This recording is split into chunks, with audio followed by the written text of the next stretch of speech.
સાહેબ બંદગી સાહેબ સતગુરુ ચતુર્ભુજ કિચનમાં તમારું સ્વાગત છે। આજે આપણે બનાવીશું બિસ્કિટ કપકેક।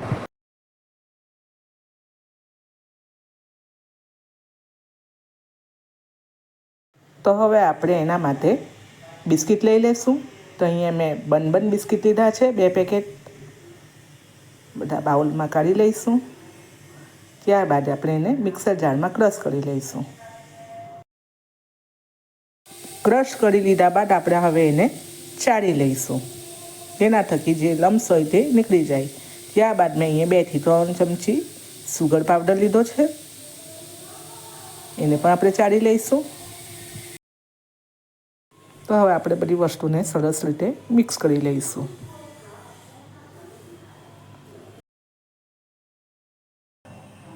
ત્યારબાદ આપણે એમાં 5 ચમચી જેટલો થોડો બેકિંગ સોડા લીધો છે। ત્યારબાદ અડધી ચમચી જેટલો બેકિંગ પાવડર લીધો છે ને 1 ક્યુબ બટર લીધું છે। તમે બેકિંગ સોડા અને બેકિંગ પાવડરની જગ્યાએ ઈનાનો પણ ઉપયોગ કરી શકો છો। ત્યારબાદ દૂધ લીધું છે, દૂધથી આપણે એનું બેટર બનાવી લઈશું। બરાબર મિક્સ કરી લઈશું।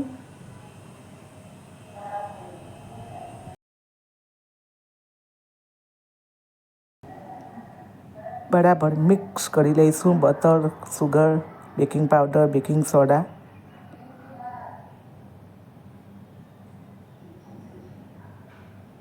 બરાબર મિક્સ થઈ ગયા બાદ અહીંયા મેં વેનીલા એસેન્સ લીધું છે 2 ડ્રોપ્સ। અહીં મેં ગળમાળેલા નાની સાઇઝના કપ લીધા છે, એને આપણે બટર વડે ગ્રીસ કરી લઈશું। અહીં મેં 4 થી 5 કપ લીધા છે બેટર માટે। હવે આપણે એમાં અડધા કપ જેટલું બેટર એડ કરી દઈશું કેક માટેનું।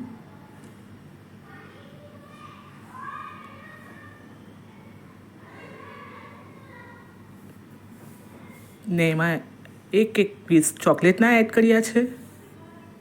અહીં મેં કુકરમાં પહેલેથી જ મીઠું નાખીને ગરમ કરવા મૂકી દીધું હતું 5 મિનિટ આગળ,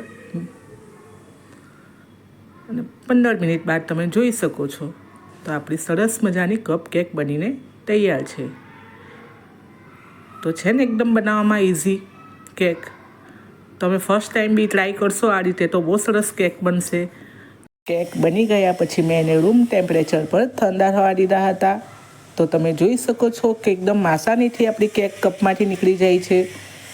તો એના માટે મેં બટર ગ્રીસ કર્યું હતું કપમાં કે જેના થકી બેટર ચીપકે નહીં, ને તમે જોઈ શકો છો કે આપણી કેક સરસ મજાની બહાર આવી જાય છે અને સ્પંચી અને સ્મૂથ, ખાવામાં પણ એકદમ ટેસ્ટી એવી કેક બનીને તૈયાર છે।